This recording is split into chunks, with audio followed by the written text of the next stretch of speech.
You're shopping at the grocery store. As you walk past an aisle, the lights flicker, then go out. You're now standing in an arrangement of tall stones with strange glowing carvings across their surface. Heavy footsteps vibrate from a shadowy stone enclave. You need my help. This is a voice from darkness.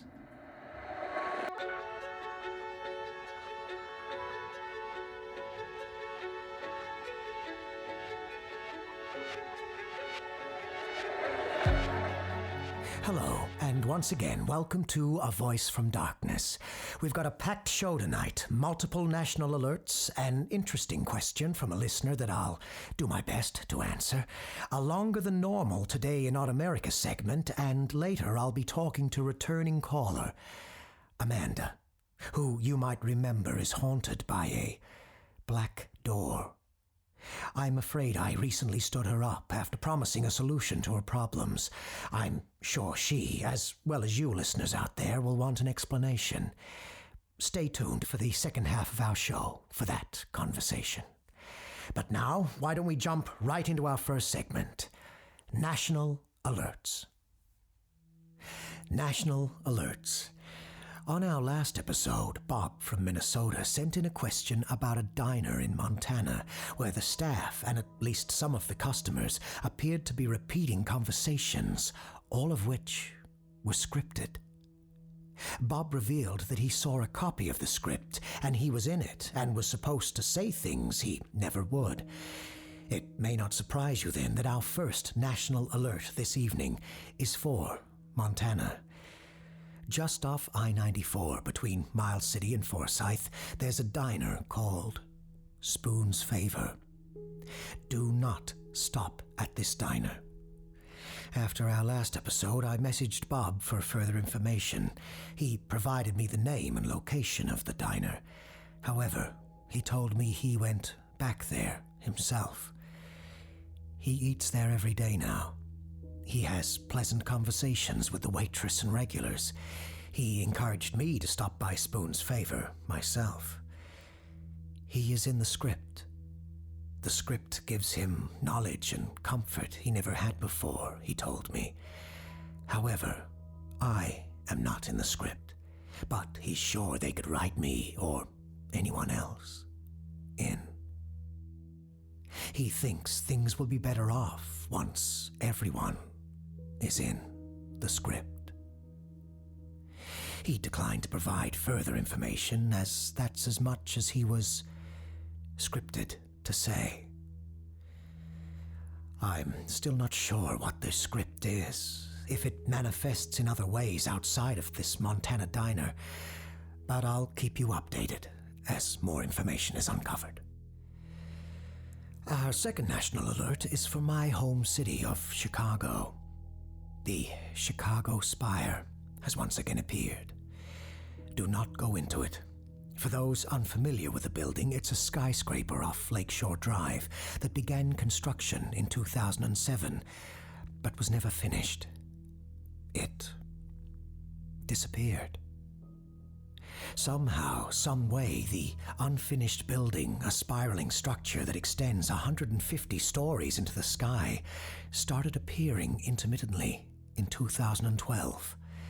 Usually it only manifests for a few hours, never for more than a day. People have gone into the building, firefighters and other first responders, tourists, the generally curious. No one has ever stepped back out of the building, though. The spire typically waits for at least one person to step inside before disappearing. Don't let it be you. On to our next segment, Quick Questions, where I answer questions you've emailed or tweeted at us. Now, normally at this stage I'd provide our email address and Twitter handle for you to send us more questions. However, we'll be taking a break after this episode, so we won't be taking any more questions at this time. So please sit on those questions for the moment, and when we return, hopefully we can provide some of the answers you're seeking. Okay, on to this week's question. Elise writes us, Dr. Ryder, a large hourglass appeared on my dining room table a few days ago. The sand falls at strange intervals. The grains don't continuously pour down at a standard rate, but instead a single grain will come down. Then, either a few seconds or possibly a few minutes later, another grain will. I've tried lifting the hourglass to turn it over, but it's impossible. What is the hourglass? Why is it here? And what is it counting down to? Elise, for the past few centuries, there have been written accounts of what you're describing. The ominous hourglasses, as these timepieces are traditionally called, appear before people to warn them of an upcoming disaster. Carved into the base and columns of the hourglass should be imagery of some kind. Falling leaves, snowflakes, something to indicate the season the disaster will occur. There should be other carvings as well, to help you figure out what sort of disaster the timepiece is counting down to. Previously, a rifle was carved into one of the columns and counted down to a shooting. That said, there's only been a handful of times when the receiver of the hourglass has been able to interpret the carvings and then prevent the disaster. Some believe the carvings have a more cruel meaning. The fates, in some form, mocking us for trying to know and change the future. That said, if you'd like help attempting to decipher the hourglass carvings, I know a specialist on the topic and I'm sure they'd be happy to help you. Please, if you're interested, call in to the station number and I'll make an introduction. That was our only quick question for this week. Next up, we have an extended edition of Today in Odd America, and then we'll be back with Amanda on the line. Today in Odd America, we find ourselves in Davenport, Iowa, the year 1859. James Keller walked to his tannery shop on River Street as the sun rose. When he neared his place of business, he was hit by an unexpected sight. Across the street from his tannery, there'd always been an empty lot, a small piece of undeveloped land.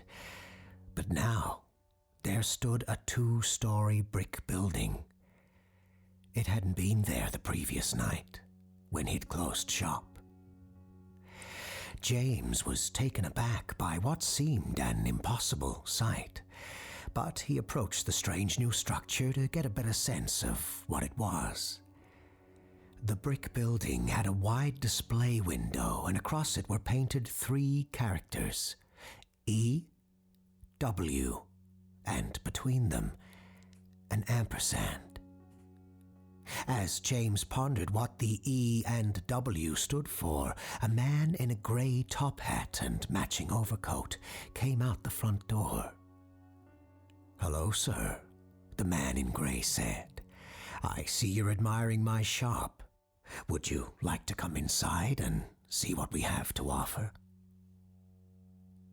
James remained where he stood. "Your store didn't exist last night," he told the man in grey. The man removed his hat and dusted off the top. As he did, James saw the man's left hand was missing its ring finger. "The Grand Eastern and Western Coffee Company existed in my dreams last night," the man in grey said. "And what Gilman Halifax dreams becomes true." He stepped closer to James, who in turn instinctively stepped back. He was afraid of this man, Halifax, him and his shop that materialized in the middle of the night. Halifax gave a wolfish grin, delighting in James's fear. "Now, sir, I insist you come inside my shop. I insist you start your day, start every day, with some of my coffee. You'll never find another substance so fine in the waking world." James was too afraid to refuse the man, and so he followed him in. Despite its mysterious origins, the Grand Eastern and Western Coffee Company, or E&W as it was more commonly called, was successful. Their coffee was good, yet somehow cheaper than every other supplier in the River City. 3 previously existing Davenport coffee shops went out of business within the year, unable to match E&W's prices. Meanwhile, E&W opened a second location across the river on the Illinois side of Rock Island. Once again, the shop sprung up overnight. However, the citizens of Rock Island were so delighted to have their own E&W, they didn't ask too many questions. Some folks on both the Illinois and Iowa sides of the river complained of sleepless nights, strange dreams of packing containers with a black sand-like substance inside a dark brick warehouse. But no one of prominence had such dreams, and so those who complained went unheard. Gilman Halifax, despite owning these stores, was rarely seen in Davenport or Rock Island. He kept on the move, always traveling, scouting new locations to expand his operations. Davenport, Iowa was the perfect place for him to start his empire. He was easily able to journey by steamboat north and south on the Mississippi, from Minnesota to Louisiana. E&W soon populated towns all along the river. In 1869, the Transcontinental Railroad was finished. The Rock Island Railway made it possible to travel virtually anywhere in the country, thus fulfilling the company's name and promise. Folks from New York City to San Francisco began their mornings with Halifax's coffee. As E&W sprung up, the shops became larger and stocked more items. Sugar and candies, plates, flatware, canned goods. They became convenient locations to do the bulk, if not all, of one's shopping. Other businesses that sold these same items suffered when E&Ws appeared in their towns. The Chicago Dispatch dubbed E&W the dream of the average consumer, but the nightmare of the small businessman. The newspaper ran several critical headlines in relation to E&W and attempted to dig up the history of Halifax. One editorial from the paper went so far as to call E&Ws cancerous tumors spreading across the nation, threatening to rob America of its health, entrepreneurial spirit, and everything that made it grand. But Halifax bought the paper.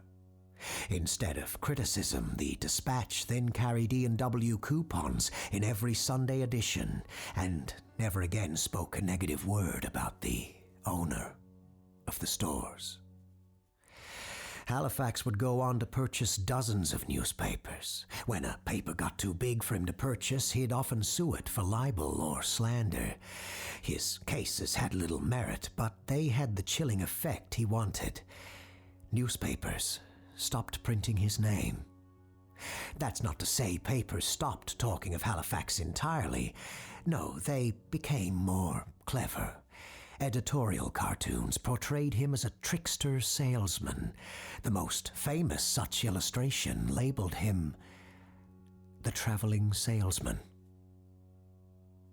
The nickname stuck. Despite the declining press coverage, it became impossible for the nation to ignore the plague of nightmares had by so many. Nearly 1 in 30 Americans reported terrible and lucid dreams of working all night in dark brick buildings, filling shipping containers with black sand. But the nightmares were not equally distributed across all Americans.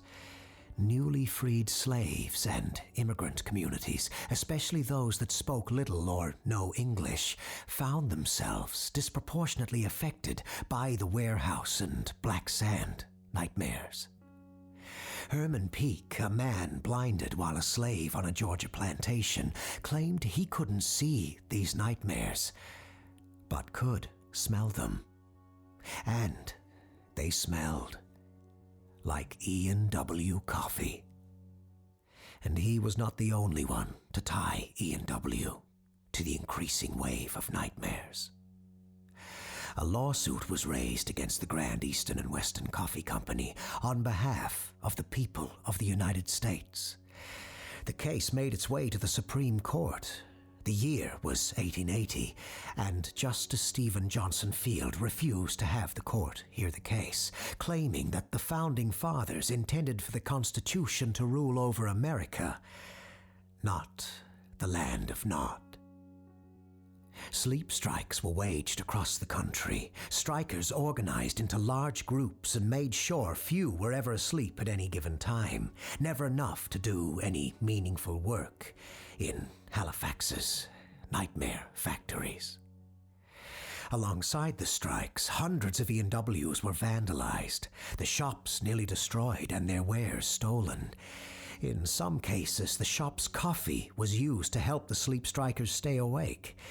In an homage to the Boston Tea Party, coffee from the flagship store in Davenport was thrown into the Mississippi River. Where the Supreme Court refused to act, Congress felt the need to step in to stop the strikes, vandalism, and wakeful unproductivity that now plagued the nation. Legislation was hastily proposed and passed in both chambers, guaranteeing the rights of all Americans to not be forced to perform dream labor. Rutherford B. Hayes signed the legislation into law. One would think this newly passed labor regulation would spell the end of the Grand Eastern and Western Coffee Company. But no. Gilman Halifax merely changed tactics. The law said he couldn't force Americans to perform labor in their dreams, but if he could get workers to agree to work under his terms, to strike a deal with them, then all was fair. Much like when he first built his empire, Halifax traveled the country. He sought out the poorest and most desperate communities. He struck deals with them. And his coffee and wares were once again produced. His stores restocked.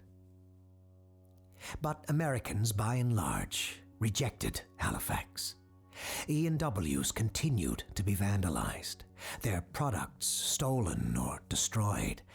Meanwhile, newspapers Halifax didn't own once again characterized him in monstrous terms. The New York Times in 1892 referred to him as a specter haunting the country, the boogeyman of small towns across America, the traveling salesman. The Grand Eastern and Western Coffee Company couldn't continue with Halifax in charge. Decades before it had become publicly traded, shareholders demanded Halifax leave his own company. He fought the calls for his resignation at first, but before the beginning of the 20th century, Halifax conceded defeat. Without Halifax, E&Ws once again became profitable. They continued many of their unethical business practices that began under their founder, disenfranchising labor, buying out the press to prevent criticism. But in the 1930s, they were sued by the federal government under newly passed antitrust legislation. They were forced to divide their storefronts, manufacturing, and media companies into separate businesses. In the 1970s, E&Ws were closing nationwide, unable to keep up with the changing times and competition. By 2008, there was only one store left, their once flagship location in Davenport. That is, until the flood. The Mississippi River washed over downtown Davenport. This event caused massive damage to many buildings, but in the case of the first and last E&W, the floodwaters seemingly swept the building away. causing it to disappear from the earth as mysteriously as it had once appeared. But what happened to Gilman Halifax, the original traveling salesman? No one knows. At the turn of the 20th century, he disappeared from the public eye. Newspapers at the time speculated about his absence, but no investigative reporter ever found a conclusive answer to where he went. A popular phrase from this era was, "Where is Halifax?" meaning to invoke a question without a definite answer. Halifax's disappearance is so complete that he makes little or no appearance in our history textbooks. I've searched through a dozen high school American history books. Halifax isn't mentioned, even in passing, in 8 of them. In 3, he's noted as a successful 19th century businessman, without any further qualification. Only one textbook mentions his labor practices and the subsequent strikes and laws passed, though these are hastily summarized in 2 paragraphs. Beyond high school history books, there's no academic or journalistic documents that explain where he came from or where he went to at the dawn of the 20th century. We might as well still use the phrase, "Where is Halifax?" today. And we shouldn't be surprised then that a new figure has emerged, wearing the mantle of the traveling salesman. Someone darker and more dangerous than the original. We've been left without the weapons necessary to stand against him. Hopefully it's not too late to learn the lessons we need to, once again, defeat this dark being.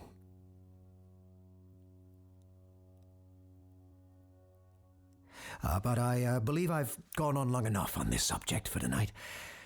So, back to our main show. And we're back. On the line, we have Amanda, You said you had a solution to the black door. Something that'd get rid of it. Then you Yes, I'm sorry. But you need to... I don't need to do anything. You need to tell me why the door still follows me. Why it's here, right now, instead of a memory. You're supposed to be the specialist for these things. If you can't help, I can't keep living like this.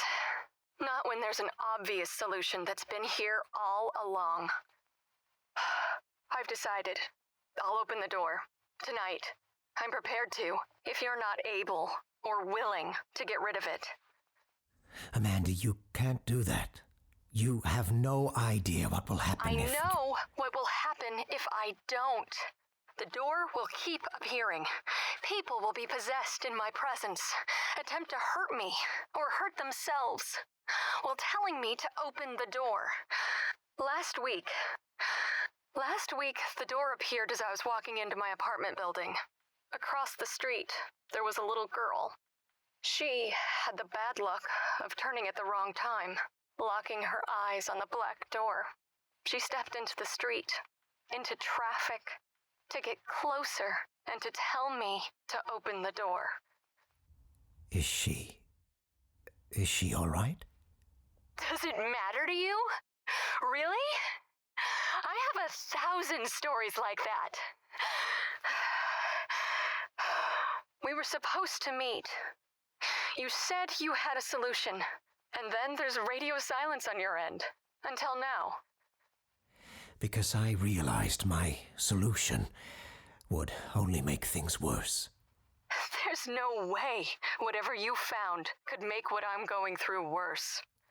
Look, back when I called you too soon. I should have waited, but it was right after the episode of your show, the one where your old friend called. Alec Bird. I wouldn't exactly call him a friend, but yes, you're right. I called you immediately after. I'm sorry. I shouldn't have done that. I should have waited, thought things through more. That was wrong of me. to get your hopes up, but my hopes were up as soon as he said he had my grandfather's knife, a knife that cuts through shadow to sever shadow from flesh. I thought for sure I had something that could help you. Because the black door is... Your shadow, at least in part. Shadow, mirror, memory, dream, spirit, and flesh. Those are the elements that comprise the dark metaphysics. All things supernatural are reducible to at least one of them. I don't know how or why, but the black door is made of your shadow. Did Alec not give you the knife? No, I haven't. Then why didn't you... I'm explaining. I will explain. When Alec called, he said he stole my grandfather's knife and cut his own shadow off in one of Ravenswood's courtyards. He then commanded it to find and kill me, which, thankfully, it didn't do. But what became of this now autonomous dark being? Since Alec called, I couldn't get that question out of my head. How had his shadow existed independent of him for so long and not get seen, not be noticed at the greatest school of supernatural scholarship in the country? Why do you think his shadow was still at your old school after all those years? Couldn't it have gone anywhere by that point? Ravenswood is fortified by tall stone walls. Walls that if you were to walk next to them, you'd notice two things. First, ivy creeps all over the old barriers that separate the mundane world from the university. But in addition to the flora, there are runes carved into the stones. Runes meant to both repel and attract the otherworldly, to invite the unreal onto Ravenswood grounds and then trap it once it's within. Alec severed his shadow in Ravenswood, and so his shadow would be trapped there. And more than that, my sister had a suspicion. She checked back to the date of his expulsion. Alec did what he did 12 days before the first beheading. Beheading? There's been a series of them. They've happened at Ravenswood for years. Not only has the killer, long thought to be a supernatural entity, never been caught, but also never seen. I've always hated this nickname, but students and faculty, I'm afraid, call the killer the Joyful Executioner. And your sister realized that this thing that's been killing students, supposedly at the best supernatural school ever, not only has it not been stopped, but faculty didn't even realize what it was? Some expelled kid's revenge shadow? Well, when you reduce it like that, you trivialize several... All I want to know is why, if you have this knife that could cut the black door off me, why won't you use it? My grandfather couldn't control his shadow once it was free of him. Alec Bird's shadow transformed into a monster that has haunted Ravenswood for decades, killing students, all while evading talented supernatural scholars and practitioners. The Black Door. We don't know what it is, where it leads, what it opens to. What would happen to it if we untether it from you? For all we know, it had become something like the Joyful Executioner for the whole world. We already know it can influence others. Imagine how much worse it had become once it were unbound. Amanda, you have to see the danger I'm laying out. Understand why we can't sever the door from you. At least, not yet. Give me time. Shadow magic is elusive. Those who've mastered it tend to, well, remain in the shadows. They don't write scholarly works or bring their knowledge to light. But I believe with time I could... Amanda, you didn't. I had to. The little girl I mentioned before, when she stepped into traffic, all she said was, "Open the..." and the word door never came out of her mouth. A car hit her. Every day that you can't help me, you're asking me to be complicit in some awful event. That girl wasn't the first to die because of the door, but you don't see the dead. This, to you, is an abstract problem to solve. You're an armchair detective.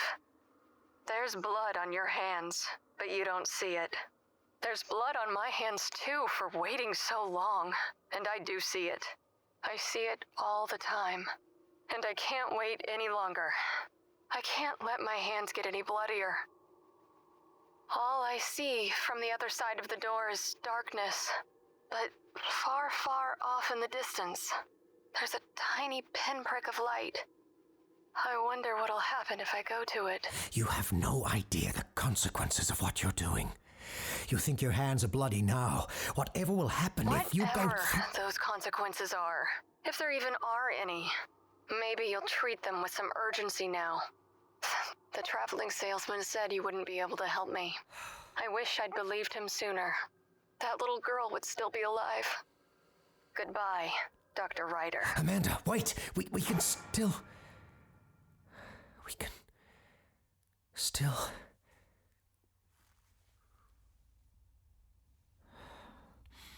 Julian, I don't know what you've set into motion, but whatever it is, it will fail.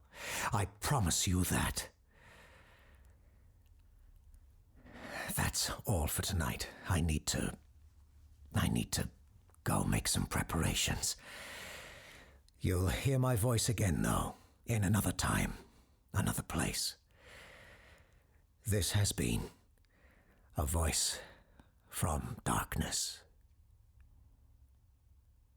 Good night.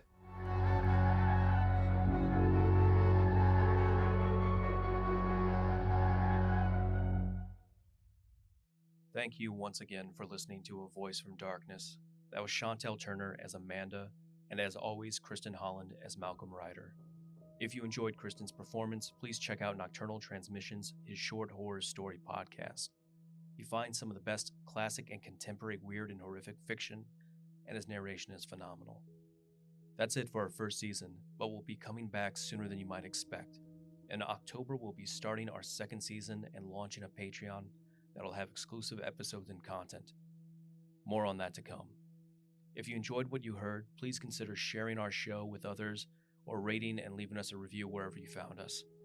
This is Rhys. Thank you for listening.